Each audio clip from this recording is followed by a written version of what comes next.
এবার কাজ চলছে, মোটামুটি আস্তে আস্তে রেজাল্ট পাচ্ছে। তো মায়াং নিয়ে কাজ করছি। মায়াং নিয়ে যদি মায়াং তন্ত্রে যদি কাজ করা যায় 100% কাজ হবে। আর বশীকরণ যদি করা হয়, দেখা গেল অনেকে আমাকে প্রশ্ন করে, দাদা আজকে রবিবার, আমি কি বশীকরণ করতে পারি? অবশ্যই পারে। আচ্ছা। যদি বলে কেন, এটা বশীকরণ করতে হবে গ্রহ নক্ষত্র বুঝে। যেমন অশ্বিনী, ভরণী, কৃত্তিকা, রোহিণী, ঠিক আছে, এই নক্ষত্র বুঝে কাজ করা হয়, তবে কিন্তু কাজ করা সম্ভব হয়।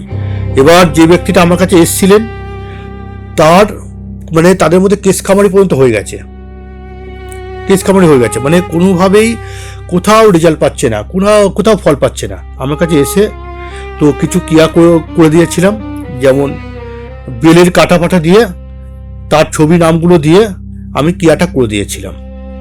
আচ্ছা। এবার শ্মশানে ওটা ওনাকে বলেছিলাম যে শ্মশানে আপনাকে পুঁতে দিয়ে আসতে হবে 3টে জিনিস, একদিন শ্মশানে, একদিন কব্বরে।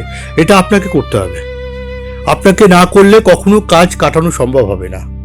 আচ্ছা, মানে তাকেও করতে হয়? তাকে করতে হয় কিছু কিছু ক্ষেত্রে, যখন কাটানো সম্ভব হয় না।